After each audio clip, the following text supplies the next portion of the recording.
Hello and welcome back to the Spotlight Games podcast for episode 123. Ooh, what a number. 123, baby. Today, I've seen the light of Paper Mario the Thousand Year Door, and I want to talk about it. I also finished Hellblade 2, so I have some finalized thoughts there. Came and finished Sandlands. We're going to talk about that. Plus, we have some juicy rumors about the next Resident Evil remakes and Resident Evil 9 being further than we think. And finally, Call of Duty has been confirmed for Game Pass, so I guess we should talk about it because we're a video game podcast. Joining me as always, my sweet dumpster boy, Cayman Darty. Cayman, how you doing?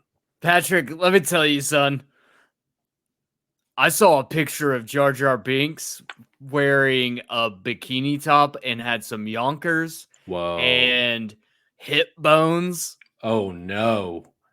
And let me tell you, I ain't right, brother. Jar Jar Bazonga's in the house. Fuck. Oh, Who knew? show me the yonkers. Yeah, Misa needs to see those stat. I don't actually. I actually never want to see it. Don't worry, I sent you the photo. You just haven't seen it yet. Oh, no. I'm so scared. Cayman,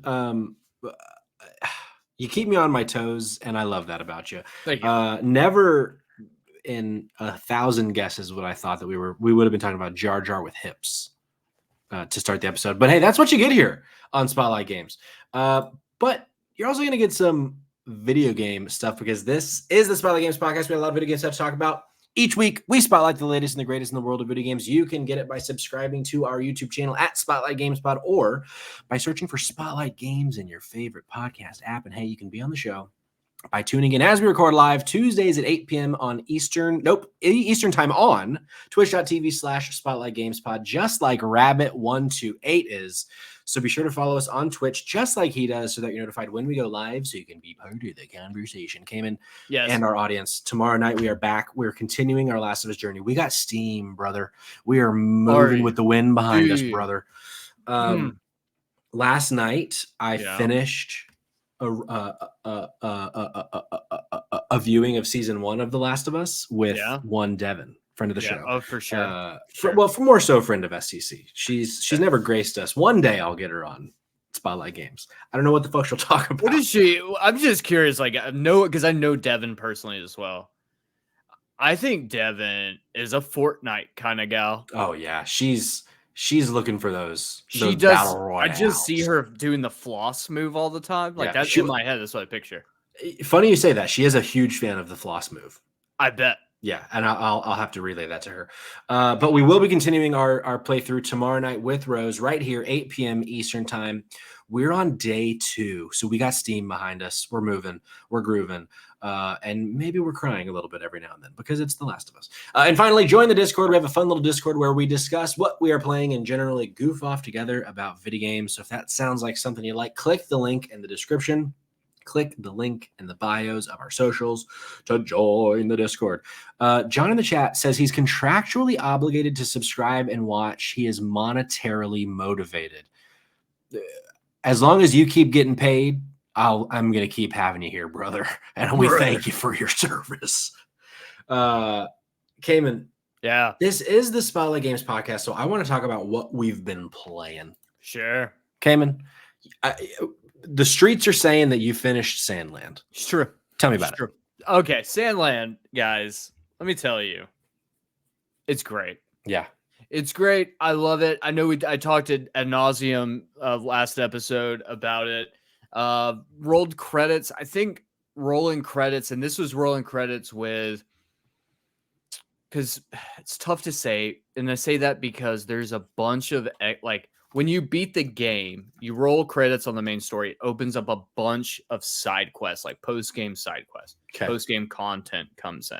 Sure. So I would say 75%, maybe 80% of like the side content I needed to do, all that probably came in around like 35 to 38 hours. Oh, wow. Okay. Yeah. So like it's a substantial game. It's not like one of those like, you know, you're going to put it, it's not like fucking Dragon Quest 11 that took me 100 and like, what was it? Like 115 hours? Something like that. And well, it sounds like you were really enjoying your time because how long to beat says the average for just the story is 12. and then to do everything is like 25. So, but that always to me means that you're enjoying your time and taking your time. That's really interesting that to beat the story is 12 and the average is to beat. That's what they say on How Long to Beat.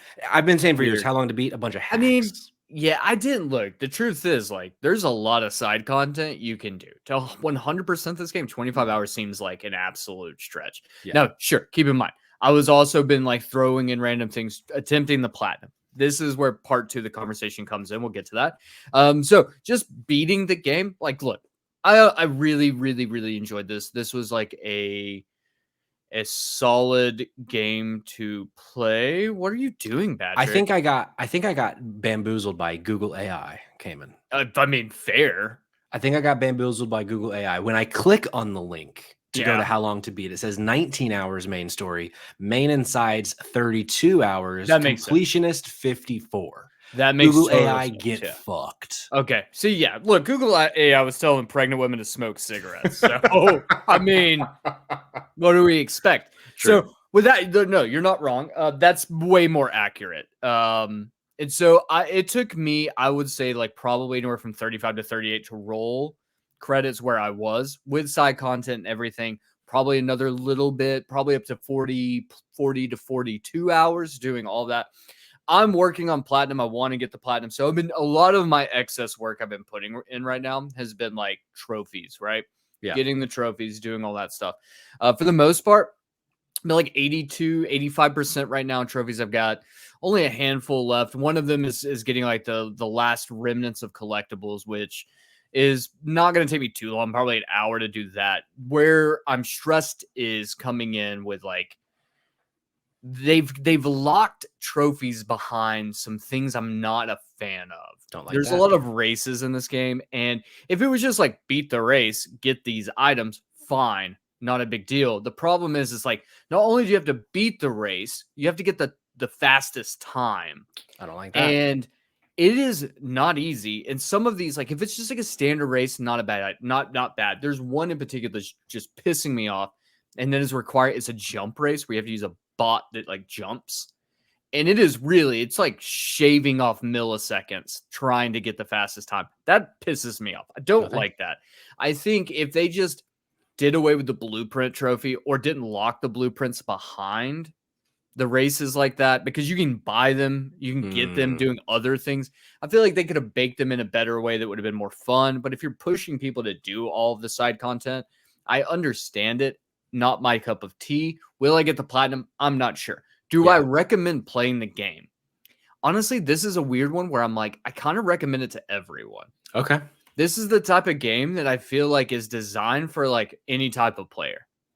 It feels a lot like the old school PS2 games of like the interesting mechanics, it's like a mech game. So you get like, it's like baby's first Armor Core, but also a little bit of a beat 'em up. And it's got a really fun story that I really enjoy some of the different story beats they took and different avenues they took to tell the story that is completely different than the anime.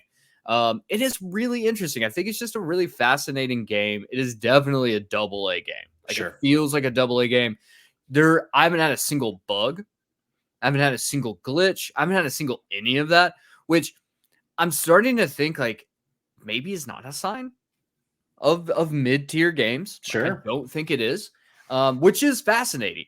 But I think the big thing is it's like it's fun. It's just a fun little game that like anyone can jump into and enjoy themselves. I think some people might get into it and be like, hey, after 15 hours, I have seen everything. And that might be true. Yeah. But I think that the way they introduce mechanics by giving you new bots and interesting locales and different story beats and like there's weird things that they throw in that like change up the gameplay, I think is clever. And it's fascinating in a way that I just don't like. I think it's fascinating because this is a game I think we used to see a lot of. Sure. And we just don't anymore. So it is I would put right now on the golden shovel scale. I'm giving it a 4 out of 5. Golden Shovels. Great video game. Yeah, great video game. I think it's great. I think it's just it's just fun. It's lighthearted, and hell yeah. It's not like The Last of Us. It's not going to blow your socks off with like big cinematics, beats, and story things. Sure. But I don't think games have to always have that. And now, I'm gonna keep trying to plug away. Eventually, I might just be like, "Fuck it, I'm not doing this anymore." Sure. So, TBD on the Yeah. platinum review. You mentioned some interesting mechanics. We have some allegations in the Sure. chat from one Cognitive Clips. He says you're an interesting mechanic. Do you have any rebuttal to that? Any comments on these allegations? One, they're false. Okay. One, not an interesting person. Okay. Two, I'm not a mechanic. I cannot work on a car. Yeah. Absolutely impossible. I don't Not even. good. I could barely change a tire. This does not look good for Cognitive Clips. Is all. So, Cognitive, you might want to reel in those libels. Fuck. Oh boy, Jordan. We expect a full response by the end of the show. Damn it, are we gonna have Cayman versus the people versus Cayman Darty? We might, or we might need to put Jordan on trial. We'll only one way to find out. That's to stick around and see. Cayman, I'm going to before I talk about Paper Mario: The Thousand Year Door, I do want to share some final thoughts on Cinema Saga Hellblade 2. Love it. Last week, if you were with us, I had mostly positive things to say about this game, but I had some disappointments. I had some concerns. I was about halfway through. I have since finished the game. If the fine people over at Xbox weren't cowards and let me play this on PlayStation, I would have the platinum. I got all the achievements. I still think it's silly that there's not like an achievement for getting all the achievements. It's just like, oh, you scored 1,000 gamer score. What? Stupid, fucking dumb. Give me a fake little thing. You know what I'm saying? But so yeah, finished the game, rolled credits, got all the things. My opinion honestly didn't change much. That's why this is a quick final thoughts. Ultimately, I think kind of my parting words last time were, I think this is a must experience video game, meaning if you want to just watch it on YouTube, I think you'll probably get a lot still out of it. But if you got Game Pass, you got an Xbox, got a PC, I think it's definitely worth your time to see if it clicks with you. Speaking of Cognitive Clips in the chat, he shared a review in our Discord as well. It is certainly a mileage will vary video game. Like if the combat doesn't work for you, if the puzzles don't work for you, you might not find as much enjoyment. For me, those didn't work with me as much, but the experience of the audio, the visual, the narrative was enough to at least make this overall a good experience. In my review on the Discord, I said from like as a video game, 3 out of 5. As an experience, 5 out of 5. So I met in the middle, 4 out of 5. Great video game. I don't think that this will land in the game of the year conversation for me. I think it could land in like certain aspects. Like I bet it's going to win something akin to like art direction or that kind of thing when the Game Awards come around. But I just don't know that it has the stuff for Game of the Year. But hey, that's just my opinion. Do you think it'll be nominated at the Game Awards for Game of the Year?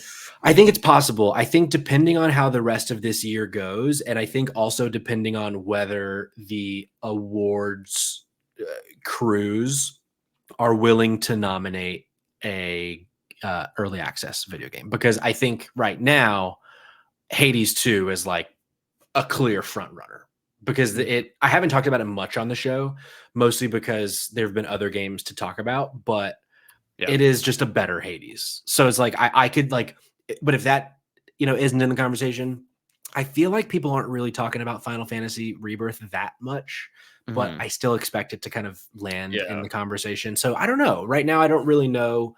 I think it could squeeze in, but it's not a lock by any means, for sure. But it is an interesting conversation piece, though, to think about, like where we currently stand right now. I mean, we're halfway through the year. Maybe Game Awards wise, that what they stopped taking games in December. So I think it's early December. So we're still like halfway through the year. So right now that is interesting because if they do nominate Hades, it kind of feels like I would expect Dragon's Dogma to get a nomination. Yeah, I'd be surprised for that to not. Dragon's Dogma, Final Fantasy. I mean, I would love to see Yakuza Infinite Wealth making it up on there, but will it? I don't know. What else is there that's come out? I mean, fucking Jordan's probably coming in his pants right now, but creaming his leather is saying like Animal Well obviously is Game of the Year contender. Well, I think Animal has a shot. I think Helldivers 2 probably enters the fray for sure. But past that, I don't really know. Like I don't, as much as I love Balatro, I don't know that's not a Game of the Year type game. It doesn't have like Game of the Year buzz. Maybe Tekken. Sometimes fighting games get that kind of love. We'll see. Sometimes they slide in. Yeah. Sometimes they slide in. Recency bias kind of points me in a direction that it might not. Yeah. I mean, this isn't me saying I think it'll be nominated, but I won't be surprised if at the end of the year Star Wars Outlaws is a contender. Potentially Assassin's Creed Shadows, if it can take that next step that we talked about on last week's show. Sure. I wouldn't expect, this is a good segue into Paper Mario: The Thousand Year Door, because it's a remake.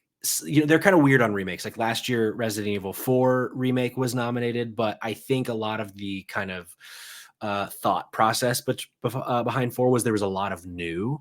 Yeah. And I've never played the original, but to my understanding, there isn't a lot of new with the Thousand Year Door. But oh boy. Yeah. Oh brother. Yeah. This is a great fucking video game. I was on record saying I was disappointed with Mario RPG, especially because it landed in the top 20 of Spotlight Games top 100, which was completely backed by science. Sure. And so there was that hype of like, I really expect that. So many people say it's like one of their favorite RPGs, one of their favorite Mario games, a lot of nostalgia. So I always had this like, oh, I can't wait to play Mario RPG. Total letdown for me. Just didn't, I felt like it was more boring than not. And the humor wasn't quite there. And it just didn't, while there was just a natural Mario charm, it didn't have like an above and beyond amount of charm. This game is like the complete opposite for me. I think it's so funny. I'm so shocked that in the year 2024, a game from however many years ago, early 2000s. Do you happen to know the year off the top of your head? Yeah, I think it was, I want to say early 2000s, like 2001, 2. Let's see.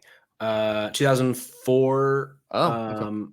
Yeah, 2004. It looks like mid 2000s.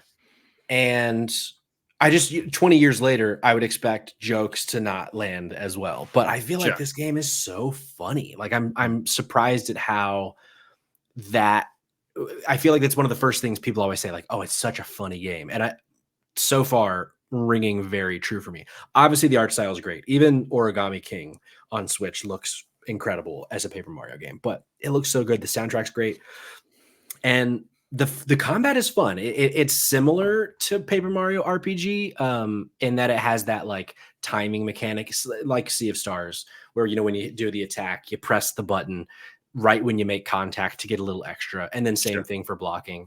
I think it works well in this game. It feels a little better than it did in RPG for me. And yeah, I think it's so charming, such a lovely little game. And I don't know how far I am. I don't know how long of a video game it is. But I've finished the first like star or whatever. Like I beat Hooktail, the first main boss, and I'm having a great time. Really my only complaint with the video game, and this is a complaint that we always have with Mario. I wish it could be harder. I wish there was a setting that I could just say, kick my ass, make me try, because so far I'm not having to think when I play. Yeah. But the rest is there to lift it up, and I don't mind. That was the missing piece for RPG for me. It was mind-numbingly easy, and like there just wasn't enough other stuff to keep me really interested, even though I finished the game. But this game, it has everything else for me. Did you? I forget. I feel like the answer is yes. Did you play the original 1000 Year Door? Yes, it's just been a lifetime ago. Yeah. Do you think you'll pick this up for Switch? You know, I think so. I'm a little, I don't know. I'm just like in that weird spot right now where like I'm not sure what I want to play next. Sure. That's kind of, I think, the big reason I'm still hung up on Sandland, where like the truth is there's a really good chance, pinning on my opinion of these races as I go a little bit further in, whether or not I will actually complete them all. But I think the reason why I'm not just like immediately shifting now that I've like completed everything over is because I just don't know what I want to play. And I'm not sure if Thousand Year Door is what I want to do next. I get that. Yeah, no, for sure. I mean, I'm having a great time. I definitely recommend it for lovers of the Thousand Year Door, if for some reason you haven't picked it up yet, or people that have never played it, I think it's well worth your time so far. After like, I didn't really think about it, probably 5 hours, maybe 4. Sure. But I could see, with all of that being said, I could see if you're not in the mood for it, it might not click immediately for you. Yeah, and that's I think that, and honestly, I think that's the one downside. Yeah. To having things like Game Pass, having things like PlayStation Plus Extra, and these services is that I feel like I'm less prone to just being like fuck it, FOMO, right? And be like, well, I want to play this game immediately. I feel like because there's so many options now available to me that I'm like, yeah, I don't need to go spend $60 or $70 or whatever video games cost at this point. I've stopped counting. Yeah, they cost a lot of money. They cost more than they should. Yeah, that's probably not. That's probably not true. They should. Yeah, probably not. True. But no, yeah, that's like, so I feel like it's one of those where I'm like, do I want to spend $60 on a game that might not click with me right now, but probably will eventually? Or like, do I just pick up a game that I don't have to pay any money for right off, like, because it's baked into a service I pay for? That's tough. That being said, yes, I do want to play Thousand Year Door. Something that I did that I think it's like a mental thing that I think has also helped this feel like it's hitting even better for me. Have you ever done on the Switch where you can buy, like, I forget what they call, they're like tickets, where you can redeem the tickets for first party games on Nintendo? I did not know of this. It's like a thing. You spend like $100 for 2 tickets, and so you end up getting like $10 off games essentially, and you can redeem them and certain ones qualify. Sure. So like, I think the first ticket I used, like, it's been a while. I think the last one that I used, it might have been for Tears of the Kingdom actually, but I bought a 2-pack, and so I booted it up, or the Switch, the other day. I went to go pre-order it, and I was like, ooh, it was like, do you want to use your ticket? And I was like, I do want to use my ticket. So while I technically did pay for it, Cognitive Clips in the chat, keep me honest, vouchers they're called. While I did technically pay for it, I paid for it like months ago. So this is girl math. This is girl math. Yeah, this is Paper Mario Thousand Year Door math, aka girl math. This game was free for me. So I do recommend vouchers if that's something that, you know, financially is of interest. Let me ask you a question, Patrick. Do you ever feel like a tinge of like, I want to play something on PlayStation more because there's trophies? Oh, absolutely. Because like, there's also part of me that's like, I feel like this tinge of like, yeah, I want to play it, but like, it doesn't have trophies, you know? Oh, I know the feeling. I don't think I ever have the feeling quite as strong as you, because you've always been a bit more of a trophy hunter than me. I'm on your heels, but it's like, there's are games that you'll like beat yourself to death to get the platinum for, and I don't do that. That is one thing, like, I wish that, like, we were just talking about Xbox not giving you like a certain reward for getting all of them, which is stupid. But like, Nintendo doesn't even have any of it. Yeah. You know, I love playing Switch 2 brings it. Right. I love playing all my games. I love breaking out the Switch, dusting the old Switch off. I don't feel like it gets as much love. Yeah. Sydney definitely puts more time on it, doing stuff like Stardew and her cozy games on it. Yeah. But like, I don't know, the Portal has kind of fucked with me a little bit. That I'm I bet. Because I'm like, oh, I can just play in bed. Like, why would I, you know, the emphasis being put on Switch's portability. I can just play my Portal in bed. Yeah. Makes trophy more fun too. I am interested to see with the Switch 2 if it just has so much cachet and power in the market that it doesn't lose a step, or now that there are things like the Portal, the Steam Deck, the Backbone, the Razer Kishi, all of these different, whether they're remote play only devices or full on handhelds, I wonder if any of them take a bite out of Switch 2, or if Switch 2 is just too, it's so big and mainstream that it won't even make a difference. I don't know, but that's an interesting thought. That's a good point you make. I think talking about that is like, obviously you're going to sell the Switch 2 to people who want to play Paper Mario Thousand Year Door. Right. Or Tears of the Kingdom. Tears of the Kingdom. Like, you're going to sell it to those. But I think like the driving power of the Switch isn't necessarily the like, I don't think it's necessarily the games. Like, this is going to sound insane. I don't think it's the games.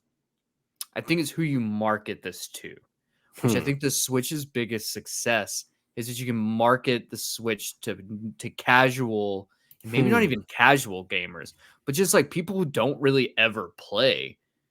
Like, we have a friend of mine, we were talking, he's like getting interested. He hasn't played a game since Budokai Tenkaichi 2. Okay. So he's like, we're like vibing over the fact that, like, hey man, when Sparking Dreamer, the new Budokai Tenkaichi game comes out, right? Whatever the fuck the name is.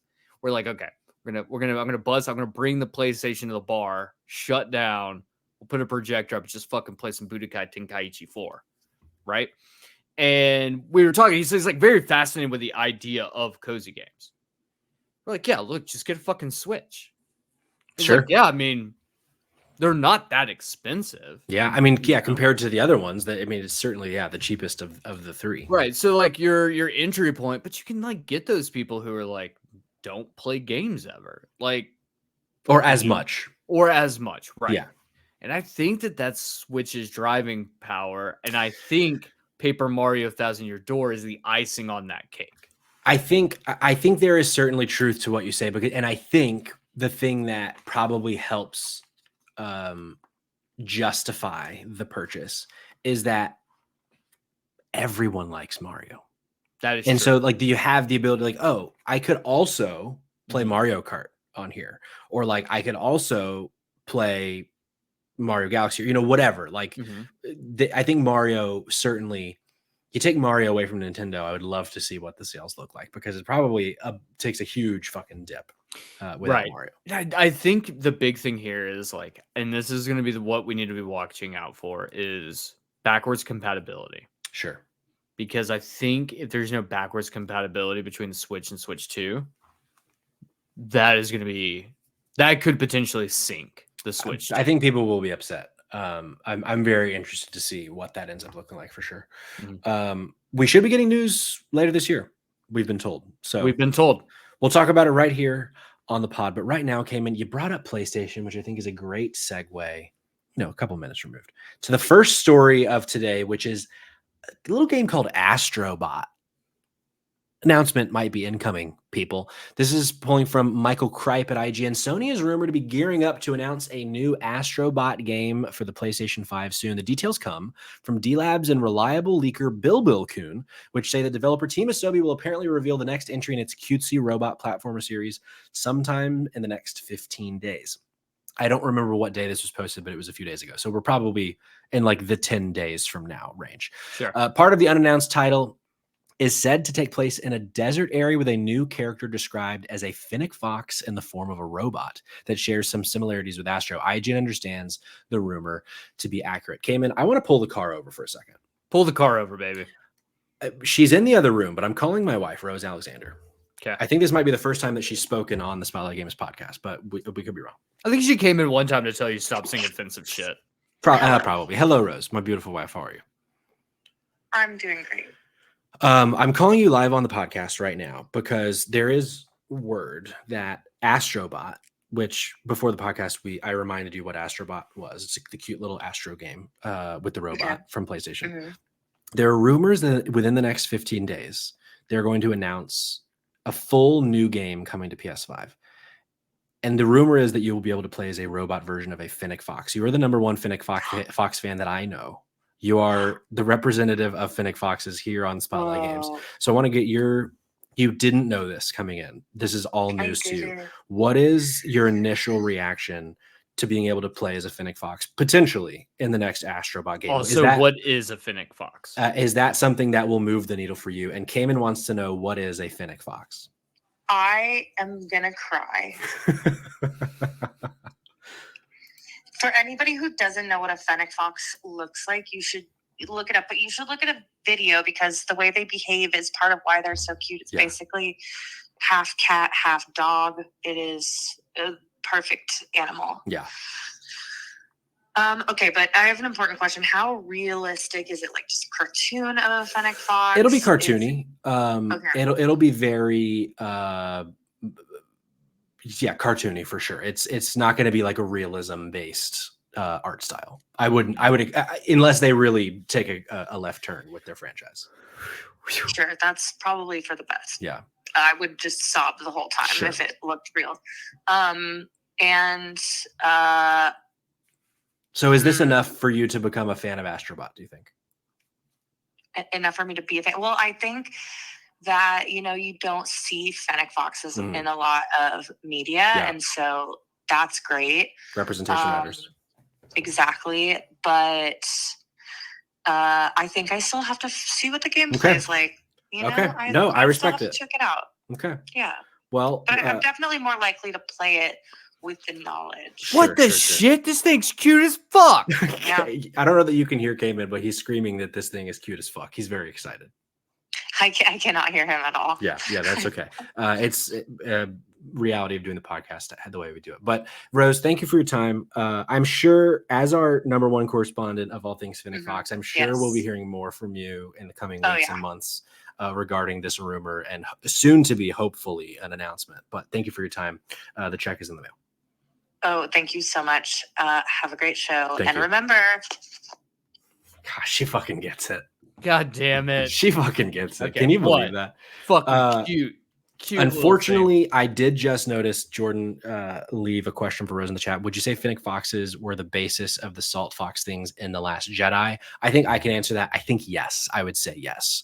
There may be a little more Fox forward than Fennec Fox, but I think probably yes. I think would one equate them to Muad'Dib Lablib from Dune 2?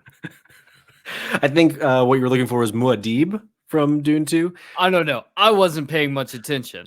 Here's what I would say, Cayman. It's a great question. What I would say is that Muad'Dib in the world of Dune is to the mouse what the Fennec Fox is to the fox in real life. It is the cuter version of the thing. You understand what I'm saying? I took your joke question and turned it into real fucking news, Cayman, because that's what we do here. Here's some real news. Frank Herbert hates bald boys. Correct. He can't stand bald boys. Fucking doesn't like bald boys. Cayman, okay, we got Rose's report. She's excited, but not sold yet. Just Fennec Fox does not equal sale for her. She needs to see it to believe it. But my question to you is, we've been wanting an Astro Bot game, a full Astro Bot game, because Astro Bot Rescue Mission on the VR, not enough people played because not enough people got the VR because they didn't need to. But Astro Bot, Astro's Playroom on the PS5, an incredible tech demo, really fun, really cute. What would you want from a full ass fucking Astro Bot game? First, I really fucking hope that this is not a PSVR 2 exclusive. I think I cut off the rest of the article in order to call Rose, but it has it expects to be released exclusively for PS5 and not the PSVR 2. Thank fucking God. Okay. Yeah. So here's the thing. I didn't play Rescue Mission, though I heard it was fun. I heard it showed off it's like essentially a PSVR tech demo, basically. It was a lot bigger than Playroom, but it did the same thing that Playroom did, where it really showed off what PSVR 1 could do, but as a full fucking game. It was Mario 64 for VR, essentially. Interesting. Yeah. So Astro Bot's Playroom, honestly, top 15 best PlayStation 5 games. You're not maybe wrong. Even so top 10. It is it's not just and I think it's tough when you pitch it as a tech demo, because though yes, in theory it does show all of the tech off for the DualSense. However, it's just a really fucking good game and deserves to be played by anyone who has a PlayStation 5, hands down. Full stop. So getting a full-fledged Astro Bot game is highly enticing for me. I agree. Whether I'm playing as a Fennec Fox, which sounds fucking awesome, seeing how cute it is. Oh, they're so fucking or cute. Playing as Astro Bot, which also very cute. I am curious though, because at the Playroom, I think a lot of the Playroom's charm was talking about the history of PlayStation. Right. And I am curious to see what they do with a full-fledged game and if they can capture that same charm again. Yeah, right. Because I'm assuming they're going to have to tell their own story in some capacity. So, can they translate it to a full experience, Right. and it bring in a new audience. I would love for them just to like, if they just gave us like, here's a more expounded, like where you're gonna have way more, because a lot of it was like Easter eggs and stuff, like homage, like you would stumble across Kratos and Atreus as Astro Bots just like floating on a lake, right? And it's cute. And it's like, oh, look at that. I would kind of love for them to like do more with that and be like, we're gonna expand upon it more. There was also a lot of franchises they didn't touch either. Like I would love to see them do a lot more. But if this is just like a standalone game, I think there's a really fun idea and concept there with Astrobot that I don't think, similar to Sandland, that I don't think we get much of anymore, which is like the mascot game. Yes, agree. I can't help but wonder too, because Rescue Mission, from what I remember, it's been years now since I played Rescue Mission in VR, but I don't think Rescue Mission had the Easter eggy vibe that Playroom did. Like, I don't remember there being the PlayStation characters in Astro Bot form. It was just like its own thing. I could be misremembering, but I don't think I am. So I'm curious now that they're going back to the full game mentality. It was the PlayStation Easter egg part of it just a Playroom thing, or is this going to be in the full game too? Because I also kind of think this is technically the third game released under the Astro Bot name. Astro Bot is like a recognizable character, even if he's like a C-list character in the canon of PlayStation.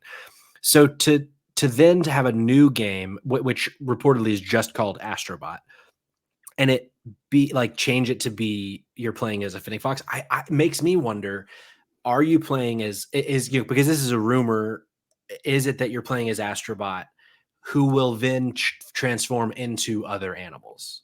That feels like something that makes more sense to me, with obviously like no intel. That's just a guess that, like, because I would think that you still want to keep Astro Bot as a character like recognizable and like, and you know what I mean? Like to change form from Astro Bot to a Fennec Fox feels like there's a missing link there. Cayman, what you got? I think I know the missing link. What is it? Knack. Fuck.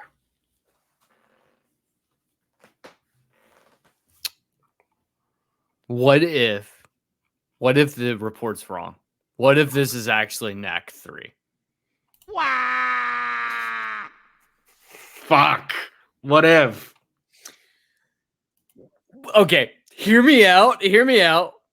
I wouldn't be mad, only because the joke would continue. Correct. Yeah.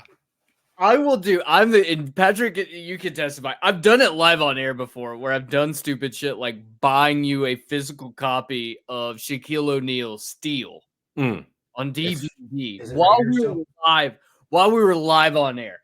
I will commit to the joke. You fucking better. I kind of want Sony to. It's not by my desk anymore. I want Sony to commit to this joke and absolutely leak disinformation just to pull the rug out from underneath us and give us Knack 3. I mean, I believe it. Jordan in the chat says, "Okay, Donkey." I don't understand because I don't watch a lot of Donkey content. Is he big on Knack, or Jordan? We need you to explain yourself because we don't get it.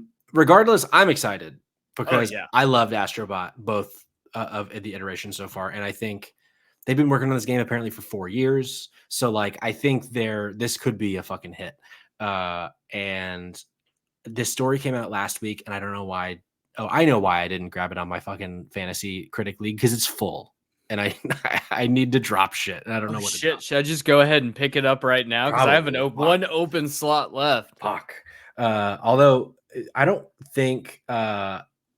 Let me scroll back up and see. I don't know. I don't think the rumor states when they expect it to come. That was going to be my question to you. Like, do you think we get it this year? Because the other rumor that had kind of come out, I think right before this one, was that there is like no expectation for any large third party or first party games from Sony this year. However, the expectation is 2025 is going to be like a gut buster where we're going to get just inundated with like a handful of like massive titles. That's an interesting point. I could see this because Astro Bot is still in the grand scheme an untested IP, because really all like I'm sure if you looked up sales of Astro Bot Rescue Mission, I'm sure it's less than like 400,000.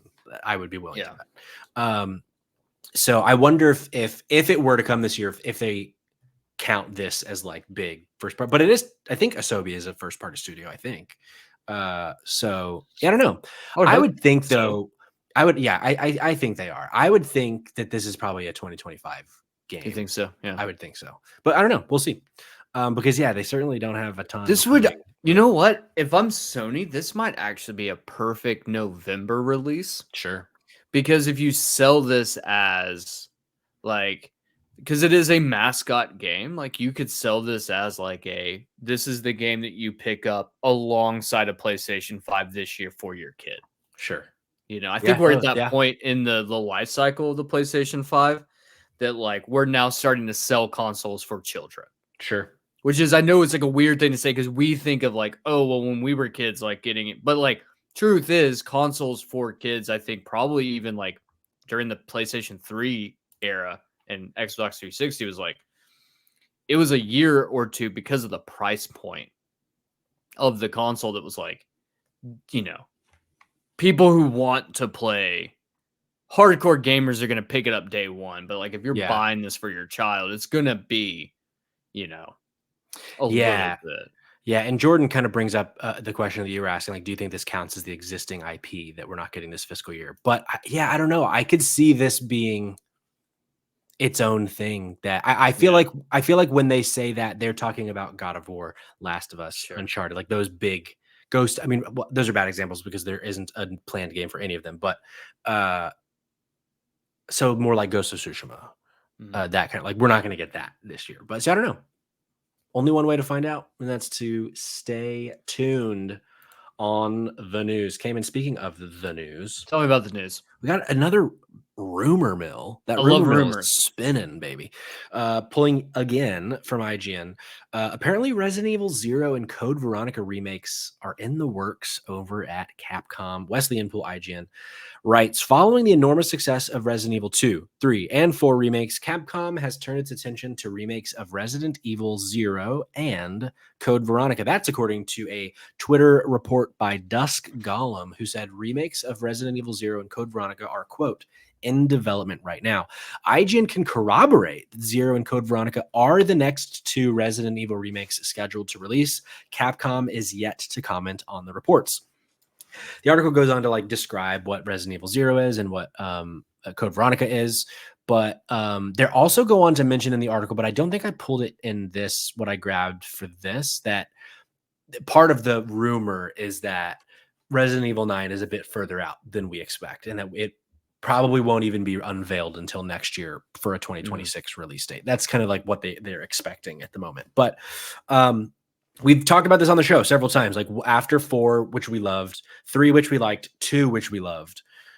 What's the next remake? Is it going to be 5? Are they going to go back to 1?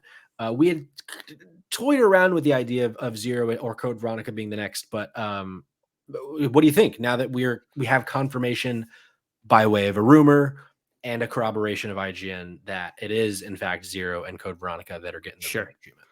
Sure. Yeah, this is a wild one to me. Something I didn't honestly expect. And I don't know why, but I guess I just didn't necessarily expect that we would get Code Veronica. Sure. I feel like we talked about this off air, but like Code Veronica has always been like in like the redheaded stepchild of mainline Resident Evil games. Same with Code 0. But Veronica, I think, was different than Code 0 or why did I say Code 0? Fucking Mountain Dew over here. Fucking just slurping down some fucking red dye 40 over here. Actually. Carcinogens directly into my veins over here. God damn. The carcinogen boy, we call him. Yeah, that's what they say. That's what they call me. That's what they call me. Fucking dying, probably. So, Code Veronica, okay, is the one. And look, if you look up review scores of Code Veronica, reviewed really well. Like, really well. I want to say, if you probably look up the Metacritic, it's somewhere between an 85 and a 90. I have a feeling 94. It like I said, reviewed incredibly well. It is a good game. People revere that game, but it came out at a really weird time. It came out like right on the heels of Resident Evil 3 by like maybe a year. So it's like I think like the year after. And it just was like a weird buffer game. It wasn't, and I think that's why it like throws me so much is like it technically is like a direct sequel to Resident Evil 2. And so like maybe that was the problem people had was like it didn't pick up after Resident Evil 3. Like it takes place actually, I think, either alongside Resident Evil 3 or like even before Resident Evil 3. Okay. And so it might just even be the name that it's not a digit name, right? Sure. Just could be, and people might not have picked it up because of that. It's just a very interesting game because one, the game starts in Paris, which was very different, right? Yeah. From like the other ones. Like it, so you start to get like European Gothic settings, which some might say like, well, the Spencer Mansion and Resident Evil 1 is Gothic, and sure, to some degree, I'd say yes. But like it is like the European Gothic that would be expounded upon in Resident Evil 4. So we like get the DNA there. It also had a different gameplay mechanic where there wasn't like the static backgrounds. I want to say I might be wrong here, but if I remember correctly, I think it still had tank controls. Yeah, it's so there's a little tiny blurb in Metacritic from the GameSpot review that says Resident Evil Code Veronica is the best game in the series thanks to features like dynamic real-time camera angles, a wonderful linear story, and some of the best graphics seen on the Dreamcast. To call it a must-own game is and that I think an understatement. I think that's the other thing too. It launched on the Dreamcast. And then a year later, it comes out on PlayStation 2. Right. Which I think the Dreamcast probably was one of the reasons why. I don't necessarily remember. I picked it up late on my PlayStation 2. It's like when I was like probably 13, 14, still had a PlayStation 2. Like I picked it up then from like, I think I got it as like used game at Blockbuster. Yeah. Played it with my cousin. It's a really interesting game. The game's split in two halves. So the first half, that's also different, is the first half of the game you play as Claire. Second half of the game you play as Chris. Okay. And so it takes, which is something that they would go on to do a lot of. Yeah, like, it's split. Yeah. So, but the other games were like you just still had it, but it would be like you play the game in its entirety as one character, and then you could replay the game in its entirety as a second character with like different things. So this one kind of took a different approach where it was like, no, the game literally is split in two. Cool. You have one half is with Claire, the other half is with Chris. So that's really cool to me. Now, talking about Resident Evil 0. I've never actually played Resident Evil 0 before. What I do remember distinctly about this is it takes place on a train. Yeah. So I've never played it. I've watched a shit ton of speedruns about it and like retrospectives about 0. And I don't think people were nearly as hot on 0. Yeah, it's the original release. Metacritic was 83. Its remake only landed at a 70. But sometimes the HD remakes don't review as well because they don't do enough to like make it modern. Yeah. I didn't play Code Veronica either. I didn't technically play 0, but I watched my brother play the whole thing. I probably played like parts of it, but I do remember 0 pretty well. And I always really loved the train setting for 0. Yeah. The thing that always, I think the reason that people don't love 0 as much is that the protagonists are a little forgettable. Like I forget it's Billy is one of the protagonists, and I can't remember. I think the other protagonist is one of the like main Resident Evil people, but it's not Claire. It's not Ashley. Who is it? Let me see. Protagonists. Rebecca Chambers. That's Rebecca. Right. Okay. Yeah. So not like, it's not your Claire, it's not your Jill, but Rebecca's been in other capacities. I think the reason why like this news throws me is not the Code Veronica as much. Like it does kind of throw me a little bit that they're opting not to remake 5, which I think the rumor goes on to say that like that's not planned at all. Not in any form of development. 5 is not. They ended the 4 remake with like a different or a larger ending. Yeah. That like zoomed in on things that were happening in the world of 5. Yeah. Very strange choice. So knowing now that apparently it's not in development at all. So the thing with me though is like looking at this is like, one, Code Veronica, that's a game that I think is going to translate well to a remake.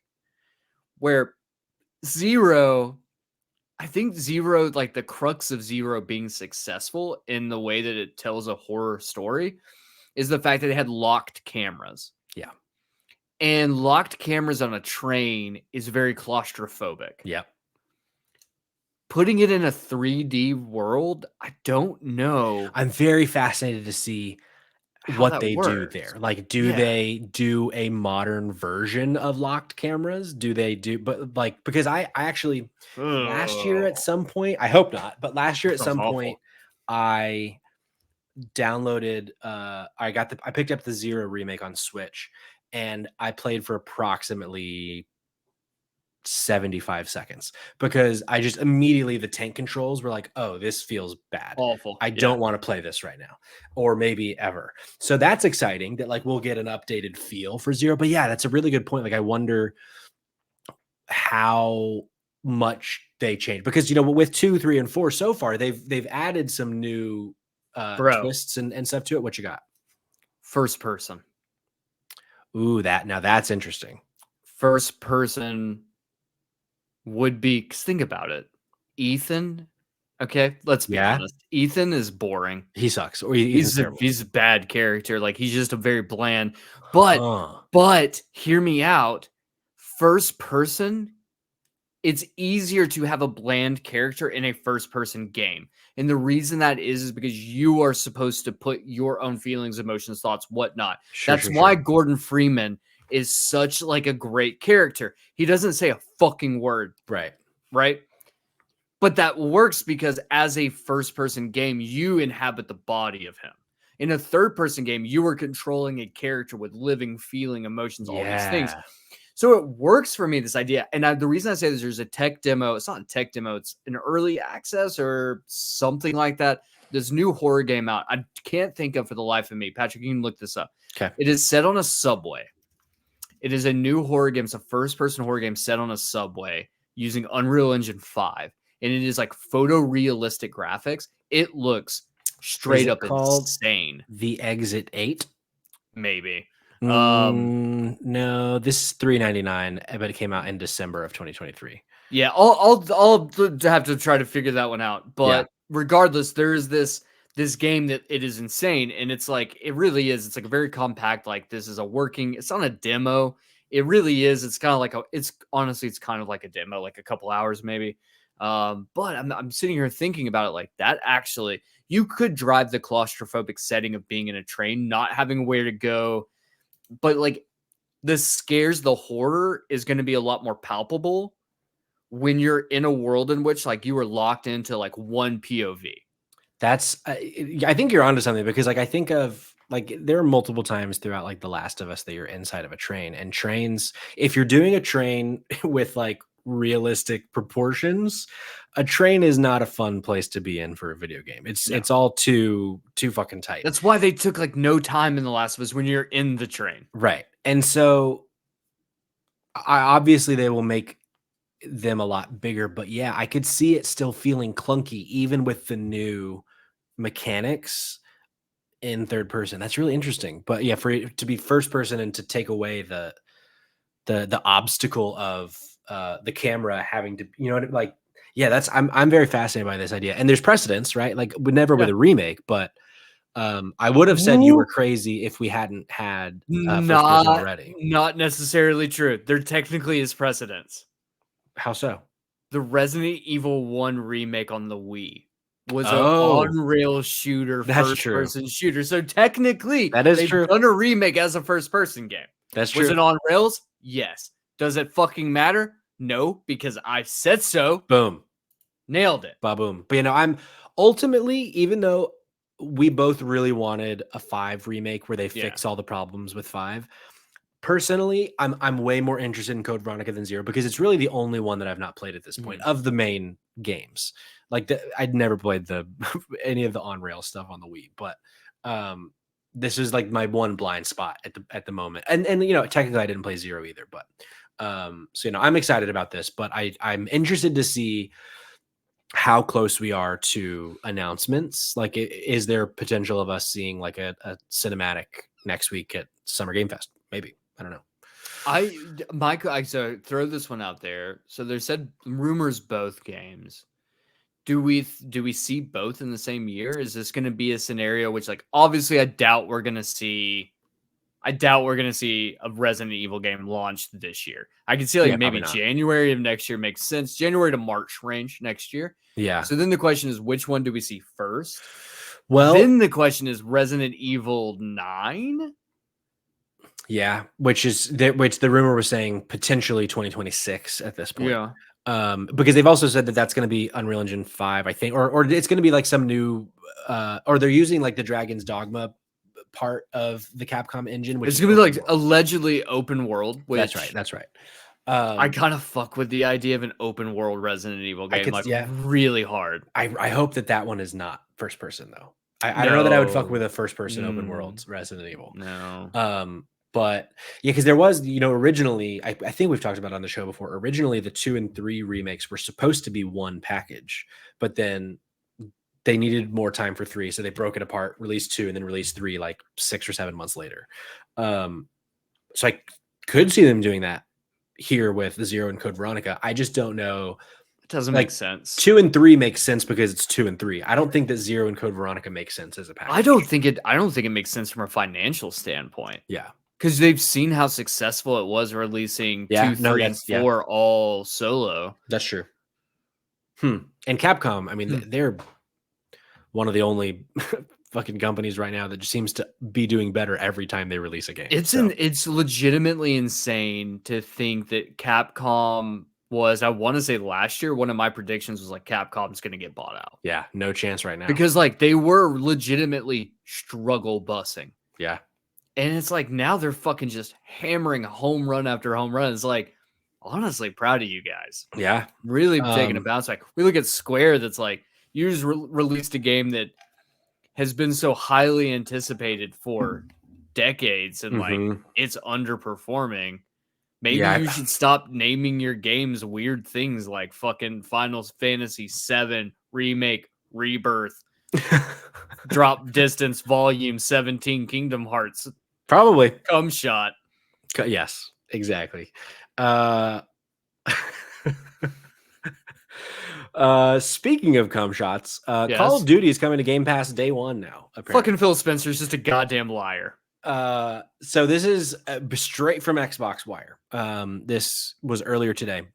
We are excited to confirm that Game Pass members will be able to jump into Call of Duty Black Ops 6 on day 1 with Game Pass. As revealed last week, we will have a special Xbox Games showcase followed by Call of Duty Black Ops 6 Direct, I'm yawning, on June 9th, 2024 at 10 a.m. Pacific, where we'll share even more details on what's coming in this all-new Call of Duty. Get eyes on the first in-depth look of gameplay in this dark new chapter of the Black Ops series. Obviously, we don't care about Call of Duty on this podcast, respectfully. 100% don't give a flying fuck. But Phil Spencer's a liar. Yes. You know what's going to make me at least potentially download and play the campaign of a Call of Duty game? It being on Game Pass day 1. Yeah. So that's exciting. That I could potentially not pay outside of the monthly subscription to do Game Pass. But here's my question, Caitlin. Sure. Because as you said, they had said that Call of Duty wasn't coming to Game Pass, which, Xbox loves to just say the thing and then you turn around and do the complete opposite. There's no way they don't raise the price of Game Pass at this point, right? I mean, so what? Call of Duty typically is the number 1 selling game every single year it comes out. Virtually, yes. I think it has like a 99% success rate over the last 20 years. So the question now becomes, how much money is Xbox losing? I thought about this so much before we went live. It was like, how can you justify losing out on so much revenue by making this free each month? And it must be that they're hoping that this brings in microtransaction revenue, that through Warzone or whatever they call it for Black Ops. I don't know if Warzone is just season the name. Passes, the season, like that. Yeah. If there's some sort of incentive that there must be some sort of an incentive that they build into it, that if you on the Game Pass version of Call of Duty, a season pass is like $2 cheaper or whatever. They have a better model than I just made up. But like, right? Like, how else can they justify losing out on so much revenue? Because I don't think that Call of Duty is going to be the reason that Game Pass subscribers skyrocket, because it's already a pretty high number. I'm sure it'll increase, but I don't expect this to be like record numbers of Game Pass now because of Call of Duty. I don't know. What do you think? It's not only that, but like the bigger question is, does it move the needle for people to jump ship to go over? And the reason I don't think it will is because first-person shooters, people, especially people who play dedicated like this, the ones that are getting Call of Duty every single year. Yeah. If you're like, hey, I've been playing for the last decade every Call of Duty on PlayStation, and I play this game religiously. Yeah. I'm just going to pay the $60. I'll get it on PlayStation where I play, where I like the controller, where I like my control scheme, where I have all of my shit already at, where I've got my crew already at. I don't think this is going to drive the needle to move people from PlayStation to Xbox. And genuinely, I think that's where Jim Ryan was when he made the comment that they don't give a fuck if Xbox is day one. Or like if Call of Duty's day one doesn't bother them. Because I think, right, like people will play where they always have played. Now, if you were like, hey, this is some other big game, like I think Bethesda titles move the needle. I think if you say Starfield or like Skyrim, right? Or well, fucking Elder Scrolls 6, I think will be the first time that we see whether or not people will go buy an Xbox. That I think moves the needle to people to be like, if I don't transition to Xbox as a whole, I'm at least going to get an Xbox. Right. I don't think Call of Duty is going to move that needle. And I think that this is going to be a massive revenue loss for them. But then, so I don't disagree with you, but then it's like at some point, with the amount of money that they spent on Activision Blizzard, at some point, either Game Pass goes away or they got to raise the price. Right? Because like, Microsoft, they print money. Like they're a $1 trillion fucking corporation. Like, but they're still a business. Sure. And if year over year Xbox is like losing money and not recouping what they spent on Activision Blizzard, at some point something's got to give, right? Yeah. But at the same time, they must have they're moving the needles in the background to think that this is the right choice, or else they wouldn't be doing it, right? So I work for a mega corporation, and there was something that came through before that was basically like explaining like when we lose money to recoup our losses, we can't just make that money back. We have to make back more to recoup. So if we lose $1,000, we have to make 5,000 back to recoup the 1,000 we lost. Now think of it on a larger scale. You're right. If we lose $1 billion, we now have to make 5 billion back. Probably even more. Probably closer to 10 billion at that scale, right? So how do you do that? I don't think Game Pass is going to go anywhere.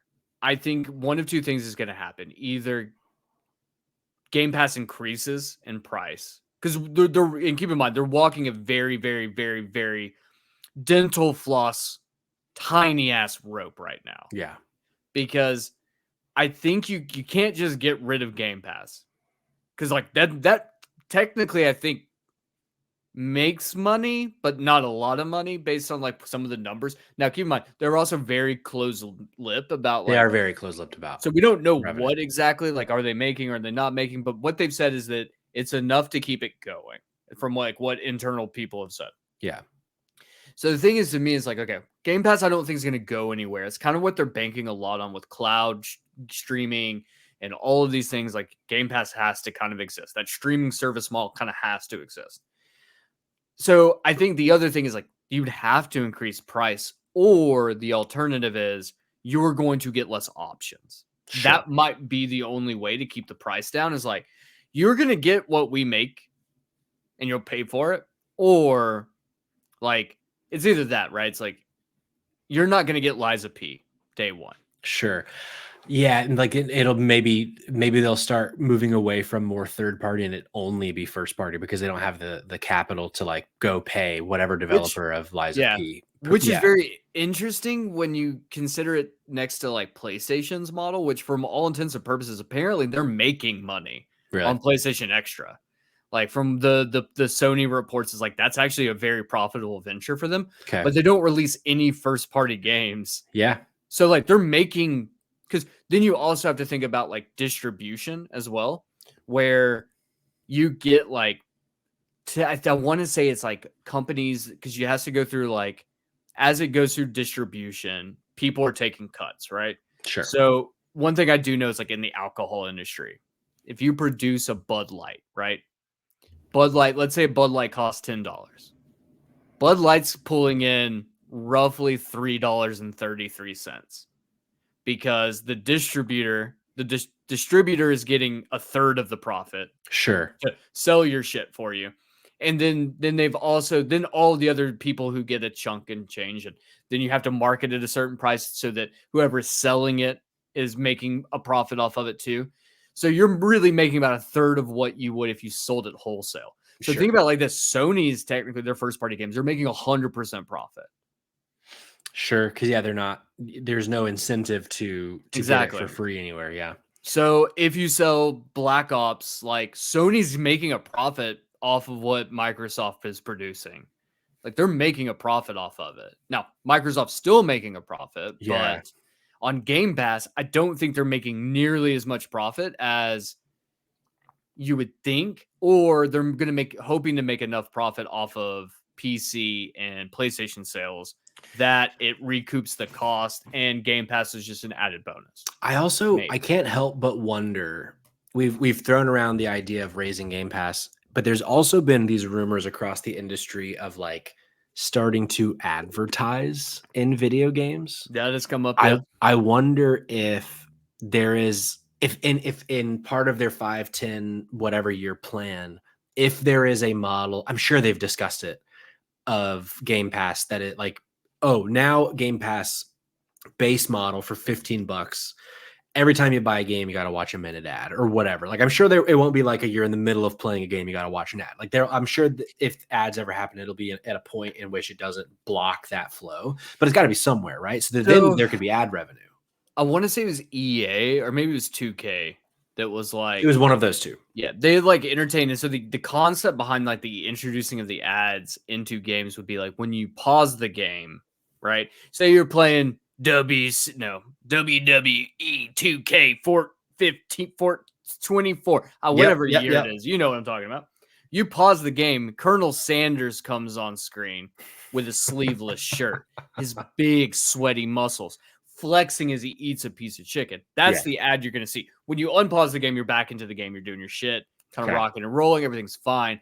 So that's kind of like, that's the way they've kind of explained it, was like, when you pause the game, there would be an ad. It wouldn't be like you finish a chapter in your Call of Duty campaign, or like you finish a match in WWE. Brought to you by Gatorade. And then it pops up and it's like Adam and Eve sex shop. Like, we got the Brando show in the chat. He says, "What about ads like in the game, like a billboard for Fresca?" Well, one, does Fresca even ad Vert? True. Their advertisement is just word of mouth from Florida. I gotta ask this question. To you. So we were having this argument the other day. We're talking about like how the fact that like AMC basically gatekeeps Buncher Crunch. Okay. And then we're talking about how like Dairy Queen, one of the staples candy like blizzards at Dairy Queen, has always been the Heath Bar Blizzard. Like it's always been on that menu. It's like one of their like primetime items. Have you ever seen anyone actually eat a Heath Bar? Oh yeah. Brother. Really? Oh, I used to love a Heath Bar. How? I've never seen an ad for a Heath Bar. I don't think I've seen them in stores. Really? You know, I'm in the car. Close your eyes, even if you're driving. I'm in the car where I'm driving to let's say Pensacola, Florida. We stop at a gas station out just outside of Opelika, Alabama. Yeah. Okay. And I walk in there. It smells like shit. Of course it does. It's Alabama. They're it's 90 fucking degrees. The number 8 and 10 out of the gas pumps are down. But I walk in, I'm like, ooh, I need a little snack. I turn right. I pass the pork rinds. I pass the Slim Jims. What do I grab? A fucking Heath bar. I turn around. I grab a bag of Funyuns. I go to the cash register. Open your eyes. That's a flavor combo, bud. I wouldn't eat them at the same time. It's not like Funyuns. rolling one off the other. Still, I think it's like taking a shot of Malort and following it up with motor oil. Yeah, I like a good time, brother. The brand show says Hottie is toffee chocolate. Yes, it is toffee chocolate. It tastes so fucking good. Hold on. So let me tell you because I know we're wrapping up. We are. Let me tell you, I have a new personality trait. I think I'm going to try out. Oh, okay. I think as a party trick. Okay. I'm going to start drinking Malort. Fucking Christ. Here's the thing. Malort's fucking gross. Okay. But eventually at a certain point, your body has to become accustomed to the taste of Malort, which if you don't know what Malort is, look it up. It is, they even make fun of themselves for having the worst tasting alcohol. The first line of their website, it's not a drink for most people, but we're not most people. It is a bad drink. And so it tastes like, if you want to know what it tastes like, just imagine taking a grapefruit and just removing the grapefruit part and eating the rind. It is so bad. So here's my thing. I've thought about, this is my new personality. This is my new party trick, Patrick. Okay. Yeah. Get in my sandbox, play with me. I'm going to just start drinking Malort at my house by myself. Just taking a shot every day of Malort, right? Until I build up a tolerance to the flavor of Malort. I have friends over. I said, guys, let's have a shot. I pour everyone a shot of Malort. I take my shot. Doesn't faze me because I'm so used to how bad it is. Everyone else is vomiting their guts out because they can't stand it. And I'm just like, what are you guys doing? This is delicious. Take another shot. It's my thing. It's going to be your thing. I mean, if at some point, Cayman, you got to put your money where your mouth is for the name The Dumpster Boy. I think so. Yes. You know what I'm saying? I think Malort is probably the quickest way to do that. I think really this would put, like, they might sponsor me. Yeah. Brando Show in the chat says he has a great video of Jaskrin taking his first shot of Malort. Throw that in the Discord. If that's not a reason to go join the Discord, I don't know what is. I took a shot. I'm not even kidding myself. I took a shot of Malort at a bar in Chicago because that's where it is. Like, it's a Chicago thing. Mm-hmm. Evan does confirm Chicago was gasping for air at the bar, and the bartender was like, "Stop being a pussy." Amazing. So So what we're saying is we expect Malort to start advertising on Xbox Game Pass.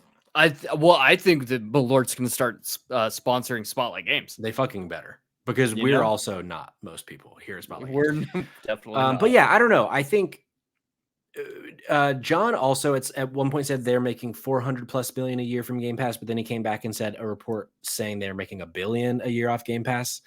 I would like to see the report. I'm not saying the report is wrong. I feel like if they're making $1 billion off Game Pass, they would be telling us that more regularly. Yeah.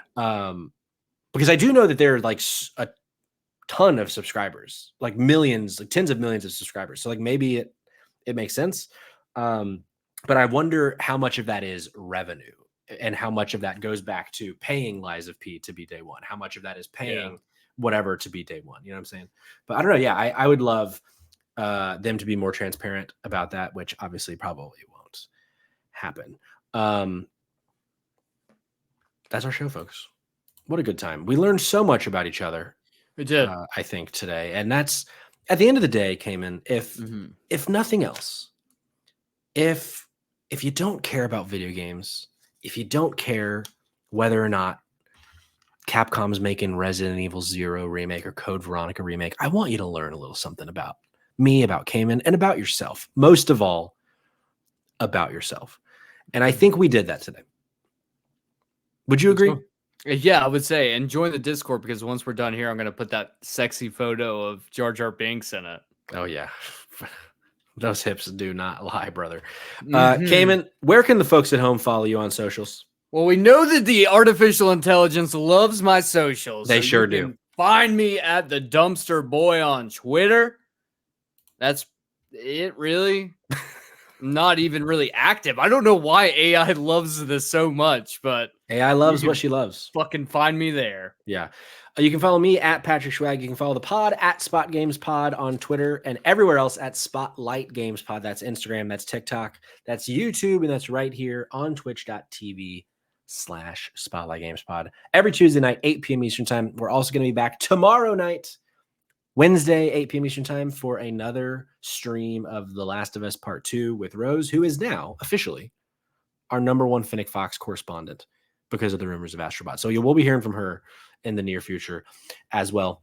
Also, keep your eyes peeled on socials. We got some things cooking for Summer Game Fest, formerly known as E3, which starts a week from tomorrow as of release, Friday as of recording. We got Summer Game Fest showcase. We got an Xbox showcase, Ubisoft, yet to be announced, PlayStation probably, and Nintendo. But we're gonna figure out what we're gonna do. But we're gonna do something. So keep your eye on socials, and of course, as always, like the podcast, subscribe to the podcast. It's true. Tell your friends about the podcast. Head on over to Twitch. Give us a sub there because we are affiliates. We do make a little quiche from that to help us bring the show to you. It's true. On a silver platter with Malorts and a Heath bar. But until next week, I've been your host, Patrick. That's been my sweet dumpster boy, Cayman Darty, the face of Malort. The face of Malort. Until next time.